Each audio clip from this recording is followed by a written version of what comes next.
salaamaaleykum téléspectateur sunu xalaat salaamaaleykum également téléspectateur lamb amateur lamb fi ngeen nekk ci àdduna tey ñoo nañ seeti ki nga xamante ni c'est un expert en matière de lutte parce que expert moom mooy ki nga xamante ni xalaatam sell na quelqu'un ki nga xamante ni organiser na des événements de lutte avec frappe mais également des événements de lutte sans frappe nekk un intellectuel hors norme te lamb fu mu nekk nii ñu ngi dem ci fédération première fois depuis 1994 maanaam après 31 ans de gestion de type d'exception lamb day dem ci fédération te fédération boobu nag dafa laaj ay ñi nga xamante ni am nañ profil bu baax donc moo waral te ñun waa Soleil ñi seeti ak suñu xalaat TV ñi seeti un expert bi nga xamante ni nangul nañu interview yu mel nii donc yaakaar naa ne di ngeen am li nga xamante ni moom ngeen di xaar ci émission bi salaamaaleykum Jax ñu ngi lay ziar di la nuyu bu baax. ñu ngi lay dellu ziar mon frère Dembélé gëj naa la gis j'espère que yaa ngi ci jàmm un ami de longue date depuis sunu lamb et je salue en passant monsieur Kane madame Kane ak gars yi fa nekkaloon ñëpp ñoom Iba Kane ñoom Amadou ñoom Aïssatou et cetera et cetera et cetera ku lim jum di nuyu adduna bi yëpp parce que boo limee rek da ngay jum ñu ngi nuyu waa Sénégal di nuyu waa diaspora bi di nuyu ñëpp parce que yéen waxtaan tey ci mbirum làmb. est-ce que mën nañ xam ni Jax d'accord na pour jëm ci fédération wala d'accord pour dem ci fédération mais balaa caa dama bëgg nga présenter yow kan. waaw man maay Jax production mooy Mamadou Diakhaté ñëpp xam nañu ma ça fait 10 ans que je suis dans la lutte di organiser lutte simple ak lutte avec frappe. ba ren daaw rek laa organisé wul parce que nekkuma fi woon dama voyagé woon ay weer yu bari mais at yëpp 10 ans yëpp 9 ans yi plutôt def naa frappe ak simple première année bi simple kese laa def voilà sinon je suis architecte décorateur intérieur spécialiste bois diplômé aux États-Unis macha allah alors fédération d'accord nga ci d'accord ci. non fédération c'est la suite logique depuis ñaata année plus de 30 ans. ñu ngi ci structure d'exception CNG dénk nañ la pour nga téye gum en attendant ñu egg ci fédération loolu mooy CNG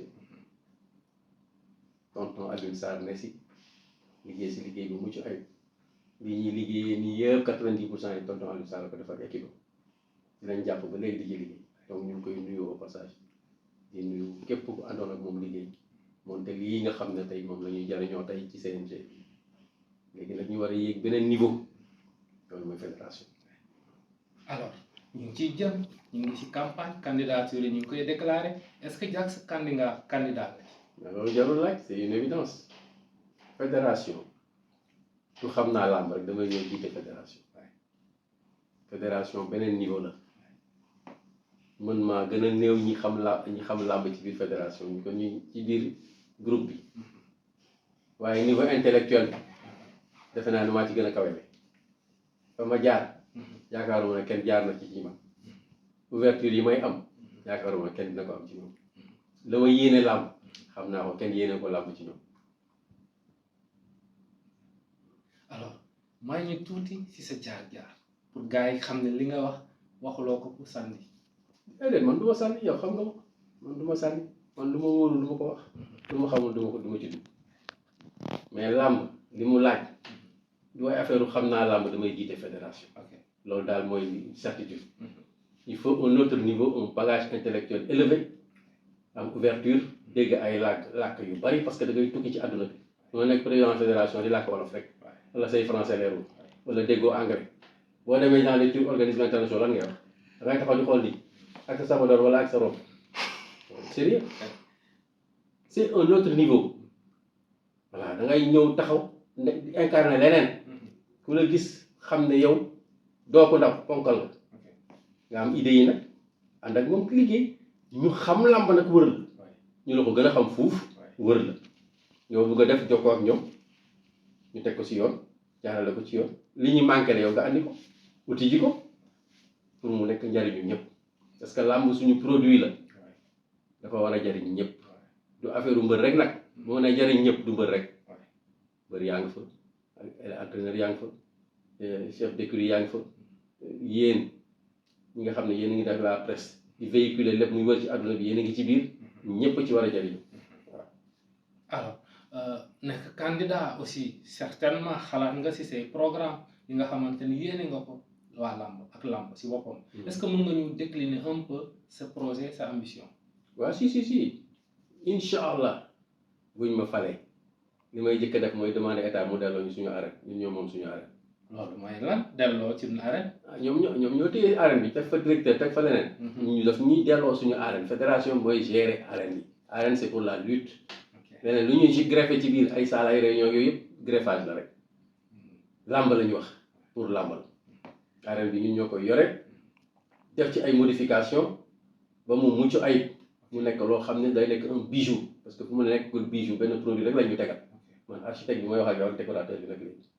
voilà ñu wuti suñuy moyen defar ko ba mu mel ni panal di ko gérer comme il faut ci biir arène bi deuxième point ñu tabax fa siège fédération boo duggee ci arène bi rek par les voitures la première porte bi noonu. au fond voilà ñu jël foofu lu ma 300 mètres carrés def fa siège boo xam ne day ànd ak effigie arène bi ñu liggéey ko siège bu mucc ayib ñu ne lii mooy siège fédération de lutte sénégalaise parce que boo nekkee fédération da ngay am kër. foofu mooy doon suñu kër. ñetteelu point bi on va travailler sur les assurances. incha allah licence yi ku ci nekk dinañ créer waale beneen carte électronique boo xam ne données yi nga xam ne personnel yi nit ki am daf ci nekk données yi données médicaux yi données médicales yi une donnée médicale. voilà nga xam ne naa way groupe sanguin et cetera nga xam ne bu problème amee yow bu ñu dugalee carte bi dinañ xam yow données yi ñu soxla yëpp mu ngi nii day gaawal intervention nit ki mun ci faju à 100% ñëpp ñu nekk ci biir làmb tu présentes ton truc mooy sa garantie ñu def ko ñun ñu fay li ñuy fay ñëpp mën a faju fii ba Sénégal daj nag doon seen Dakar rek voilà deuxième point laa nekkoon. troisième point on va faire ci cadre lutte simple day am ñetti innovation bu njëkk bi mooy drapeau chef de l'État dañ koy andi avril muy jeex 4 avril. dañ koy andi. fin mars début avril su fekkee tombé wala koor gi. voilà mu jeex 4 avril lay jeex léegi moo xam lundi la moo xam mardi la peu importe mais 4 avril lay jeex c'est un jour férié. lu tax muy jeex 4 avril parce que drapeau chef de l'État la le 4 avril du sud jour indépendance muy jour fête bu mag ay président war a jóge fu ne ñëw Sénégal feete waaleeg ñun fête bi day neex ñu défilé ci suba si ngoon si ñëpp ñu dem arène bi def ci lu extraordinaire moo tax ma andi ko foofu dootul nekk nag drapeau boo xam ne day ñëw ren day nekk Dakar ginnaaw ñu dem Fongolo mi déedéet Dakar rek lay yem. waaw lu tax parce que bitim réew maanaam ci biir région yi moom leen defal leneen lu ñu amul woon au lieu ñuy déplacer drapeau de chef de l'État di ko andi dañ koy bàyyi Dakar ñu def ci àll bi ay tournois yoo xam ne chaque année dinañ dem ci capitale régionale bu nekk def fa une mise entre 10 et 20 millions. maanaam 14 régions. 14 régions yëpp day mat ci année bi maanaam dinañ def à peu près deux régions par weer. nga xam ne à la fin dinañ matal 14 régions bu ne ñu def entre 10 et 20 millions tout ce qu'il faut pupilles yi yeeg ñëpp mu nekk feetu làmb nga xam ne day doon samedi ak dimanche xam nga région bu am loolu boo fa jógee rek dañ koy fàttali bu jëmale déwén ñi fa nekk tamit di organiser dañ gën a defarwaat pour que fekk déwén ñu gën a pare donc loolu day booster làmb ji ci àll bi maanaam décentralisé fin wu saison ba ñu def drapeau du roi et du prince. lutte avec frappe wala sans frappe. lutte sans frappe man waxuma frappe de. c'est vrai rek laa wax ba léegi. alors roi et prince lourd ak léger alors ce truc là y aura beaucoup de développement ci biir. mais dama lay jox idée boobu rek mais avec une grosse mise qui peut aller de 50 ba 100 millions. mais loolu mënul nekk 50 millions. ba 100 millions mën na ko nekk ci benn journée bi. catégorie poids lourd wala léger wala. day am lourd am léger am ñu ndaw yi ñëppay kii ñëppay bokk. mën nañ ko def samedi ak dimanche samedi bi ak dimanche bi samedi bi gars yi bëri ñu ndaw ñi mooy tànk yi ngeen di wax. raw gadu yi ak léger yi bu ñu bëree ba quart de finale ñu arrêté dimanche bi ñu quart de finale demi-finale finale jour yi yëpp. waaw lu extraordinaire la. mais loolu finance bi fan nga koy jëlee. non mais am finance c'est 100 millions c'est rien du tout on va faire entrer des milliards. faire entrer des milliards de lamb. Actuellement au Sénégal, ouais. Il y a plus de 20 milliards de budget publicitaire. Ah oui? Fii Sénégal rek Naka? ci société yi plus de 20 milliards Ouais. de budget publicitaire Ah bon? pour financer des choses léegi nag yaa leen di convaincre ñu jox la li nga soxla ñun ñooy fédération c'est l'état Ouais. état ñaata société la yor Bari na. ñu jël si li ñu soxla. Xam nga tamit yaa ngi wax li nga xamante ne ñu ngi seetaan ñu bëri mënuñu comprendre naka la ngay convaincre pour ñu mën a ñëw. mais Il sama faut produit que- parce que question de violence est-ce que lamb ji da nga koy assainir. du amati violence day set wicc déjà lutte simple bi dafa set Ouais. dama koy gën a setal gën ko ñoŋal Ouais. gën ko rafetal bu gën a nekk culture yu sew sewaan yu ruq yi làkku yëpp ñu andi boole ko ci mu nekk produit boo mën a joxe ñu def ko ci arène bu taaru bu mën a kii adduna bi di ko seetaan y aura du pay-per-view et ça va marcher inchallah. Quatrième point pour la lutte avec frappe on va trouver assez de fonds jox ko ay financiers ñu gérer ñun duñ ko gérer financiers yi ñoo koy gérer ñu ne dafay am bureau technique boo xam ne nag ci fédération bi lay nekk am na ku am sa projet dama bëgg a tëgg làmb tel dama bëgg a tëgg mbapat tel da nga koy andi foofu tel jour dama am làmb nii ak nii ñu xool ñi nga tëgg ñun xam nañ ñi koy gérer xam nañ làmb xam nañ lan mooy andi ak lu dul andi boo amee làmb ju amul njariñ boo ñu la ñu la joxuñu la débrouiller avec tes fonds su dee làmb ju am njariñ ñu xool liñ la mën a jox jour làmb ñu ñëw encaissé suñu xaalis dem suñu yoon kenn du ñëw fay 0% d'intérêt lebal la mu dugg ci kees gi nga bëre nga tëgg jour bi ñu ñëw encaissé li ñu encaissé nga jël li si des voilà pour la lutte avec frappe on va s'arranger aussi pour que l'arène et les frais mu mën a wàcceeku au maximum. frais d'organisation yi wàcceeku au maximum loolu laa leen mën a defal li si des nag ñoom nag ku nekk yaay xam nooy boote sa doom ñoom waa lutte avec frappe doo wax ku nekk nii ngay jaar ak jaay mais simplement il faut ma teg leen ci yoon parce que simple mooy tax ma jaay sama projet waaw. simple bi waaw. quand tu vas dans une région bi yëpp màbb ñëw que tout le monde le voit dans le monde avec une bonne organisation et que tu suis ça pendant tout le parcours des 14 régions après tu as un package boo xam ne moo lay permettre l'année suivante tu vas à l'étranger pour amener nag les gros sous waaw. ak ñan les Arabes un peu partout dans le monde il y a des gens qui font la pub partout quand tu regardes le sport le football en particulier ou le basket américain il y a que de la publicité et les gens visibilité la lañ bëgg loo xam ne ñu ngi koy gis tous les week-ends mu rafet adduna yëpp di ko seetaan loo fa dawal mu jàll nañ fexe ba mu rafet noonu la ñuy jaayee suñu lam gaa yi ngi jaay seen sumo di jaay seen taekwondo di jaay seen sport yooyu ñun dañu war a mën a jaay suñu lamb et c'est à travers le simple qu'on va vendre inchallah.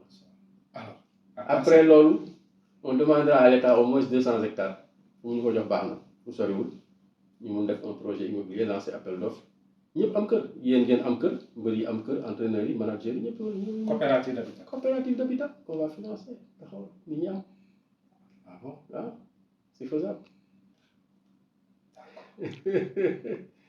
Encore là. Encore les lutteurs, surtout de simple, qui sont souvent sélectionnés pour des tournois internationaux, seront mis dans de super conditions. À l'image de nos joueurs de football, de l'équipe nationale. Quand il va à l'équipe nationale à di sélection di dëkk. fa laa yóbbu sama bëri ñu dëkk. D'accord. Prime yi moom waxatuñ ko. day yëg ci kaw. Ils ont de super conditions de travail, de super conditions de logement, et les résultats vont suivre. ñeneen ñi nga xam ne nag ay lutte olympique ak yooyu on va sélectionner les gens qu'il faut ñooñu ay ci ñun trop mais day nekk base ñoo xam ne ci làmb simple lañ jóg ñu jël leen yóbbu leen bitim réew ñu dem ko ñëw dans les pays yi nga xam ne ñoo ci ëpp xam-xam. ñu def fa perfectionnement bu ëllëgee ñu mun ñu valoir ay satisfaction. mais démb dama dégg père si biir waxam mu nommé un titre roi des arènes pour lutte simple c'est roi des arènes ku wax moom ne lutte avec frappe lañ ko xamee léegi pour nga leeralal ñu tuuti si lutte roi des arènes lutte simple nan nga bëgg mu demee ak tamit nan nga koy organiser. waaw mais loolu mooy dernière journée bi saison bi chaque année boo gisee ma def ko le 26 juillet. dernier dimanche juillet. dafa bu ma faloo saison kenn dootu ko yokk ci moom ñetti benn fan.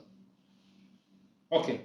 le 31 juillet 1er octobre lay commencé jeex 31 juillet lu munti xew ku am combat mën nga demal année bi ci topp ñetti weer rek ngay xaar c'est tout ordre dafay am mais may naa kii benn dimanche may naa kii benn sa non day leer ci ñëpp 1er octobre lañ commencé 31 juillet lay jeex donc dernier dimanche de juillet bokk si ndax ñun ñoo ko moom lutte simple lañ ko jox fa la ñuy def roi des arènes ak prince des arènes. léegi roi des arènes moom nan lay demee kii jël mise bi la wala dafa am yeneen xeetu bëre bu nekkul si bu nekk si biir boo xam ne si la ñuy tànn roi des arènes. waaw roi bi mooy ki gagné.